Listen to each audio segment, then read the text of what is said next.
Dynamite. I got what it takes to be a champ. Thanks, Fargo. LeBron James feels great. Did you hear me? Great. After 2 days of high-level workouts and plans to return tonight when the Purple and Gold host the young, surging Knicks, James visited an ankle specialist last week. He's missed 24 of the Lakers' last 26 games with a high ankle sprain. Anthony Davis calms fans' nerves, saying LeBron will be just fine with a big old smile, and I paid attention to that. He returns to the Lakers team that is a game and a half back of the Blazers for 6th in the West, the last spot to avoid the play-in tournament. If the Lakers can't get through the play-in, it'll be the second time LeBron has missed the playoffs in his last 3 seasons. That after 13-season streak of making the playoffs each year. We're talking postseason. Chris Canty, tell me this. Does LeBron pass MJ? Here we go, everybody. Does LeBron pass Michael Jordan, his airness, the GOAT, if they repeat? No, Molly, he can't pass Michael Jordan. Okay. Now, he can get damn close, and I already think it's LeBron and Michael Jordan in the room in terms of greatest players of all time, and nobody else. That's how special LeBron James is. To get to 10 NBA Finals and to win 4 of them, that's an incredible accomplishment. He's a dynasty unto himself.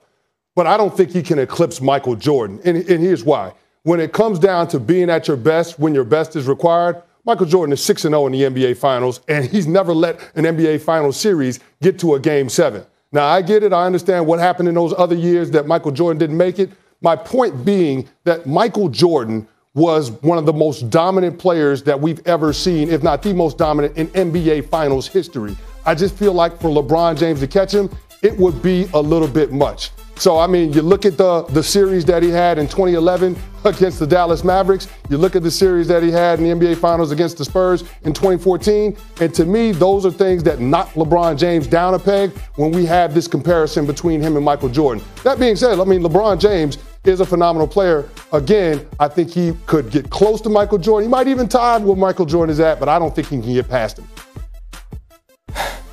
Stephen A. brought this up last week.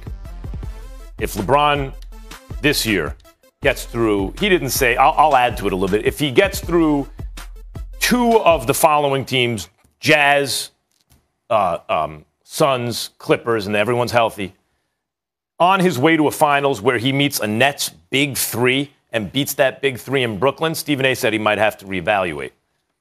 I'm with him. Now, I don't expect him to. That's one of the reasons I'd have to reevaluate. I don't think that anyone's going to beat the Nets' big 3 if those guys are playing together. All 3 of them. They're all healthy. I don't think they can do it, but that's the point. That would be the second time in LeBron's career that he slayed the monster. Michael Jordan never had to slay the monster because he was the monster, right? He was the monster. And by the way, Chris, it's a misconception about Jordan that, what about all the other years? Every single time in his prime, Jordan was on a team with a single other all-star. They won the championship in under 7 games, right? So, what about the Pistons?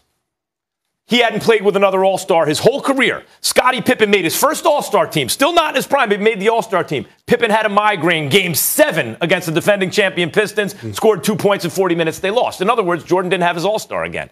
Following year, he had his all-star. Never again didn't win the finals in under 7 games. Right. His peak is the highest of all time. And I think when we say greatest ever, if you sustained your peak long enough, we're not just weighing career accomplishments. We mean who was the best when they were at their best. That's MJ.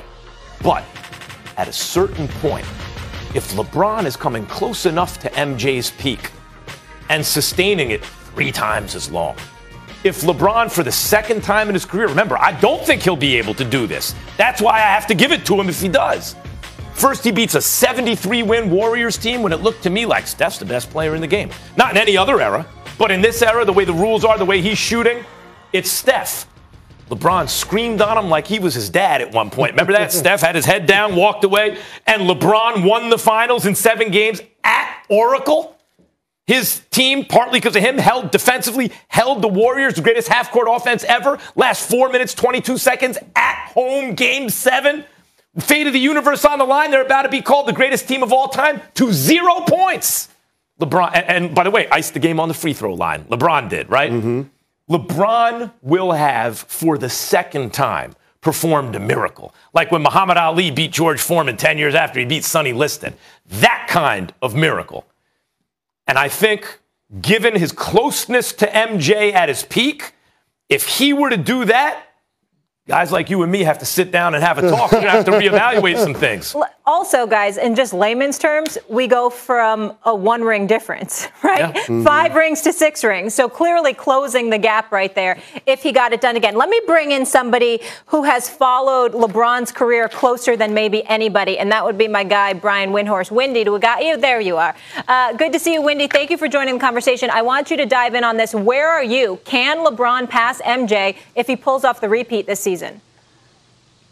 So you really have to qualify this conversation about whether you want to talk about nuance or not. Because if you don't want to talk about nuance, Jordan's 6-0 in the finals, and there's really nothing to talk about.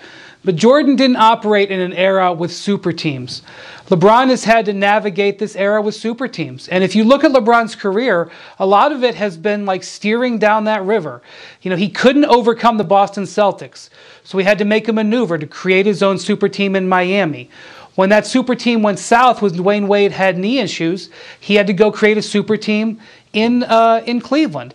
Then that super team was overwhelmed by the super team that was created by the Warriors. So he had to make another maneuver and go to the Lakers to try to create another super team. Now, in his way, is another super team with the Nets, which he will try to have to scale that wall with all the other things that he's dealing with. That is a reality that did not exist in Michael Jordan's world.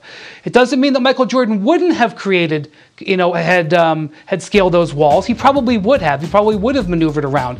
But for Chicago Bulls ownership that didn't want to pay salaries, it would have been a hell of a lot tougher than kind of the stuff that LeBron had to go through. So LeBron has had to climb that challenge that Jordan didn't. And having to do that and still reaching 10 finals despite those challenges, I think should count for something in the argument. But again, if you're only going to look at the 6-0, we really can't have a discussion. To have this squarely, in my view, you have to be willing to take into account all of the other factors that were going on in the NBA around them. Here's the only thing, though, Brian. There was a big 3 in Boston. That is true. It was created, and he had to respond to that. But LeBron is really the creator of the super-duper team, because none of the big 3 in Boston were a top 3 player in the league when they got together. LeBron was the best or second best player in the league, and Dwayne Wade was in the top 3 or 4. And they had Chris Bosh. That's who invented the super team, LeBron James. Michael Jordan was on a super team. Not his fault. It is his fault because he's Michael Jordan. That's why it was a super team. You take him off, it's just a great team, right? Or a good team. But people forget, when he got back from the layoff, he didn't win that year because he had played 17 games. He didn't have his basketball legs. But the following season, the Orlando Magic won 60 games. They had Shaq and Penny, not to mention Grant and Nick Anderson and Dennis Scott and all those guys. A 60-game team that had just, with a prime Shaq and Penny and other real good players that had just been to the finals. He swept them. The Seattle Supersonics were, if they weren't a super team, they were the next thing to it. They had multiple high-level all-stars and multiple high-level starters on the same team, which is why they won 64 games that year.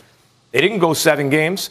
It's a little bit overstated that his first title came against the Lakers, right? Didn't Magic win the MVP that year? The Lakers. What'd they get it in 4 or 5? I'm already forgetting. It might have been 5 games. It's not like if you look at the Utah Jazz that Jordan used to bounce, how much different are they than the Spurs that won 5 championships?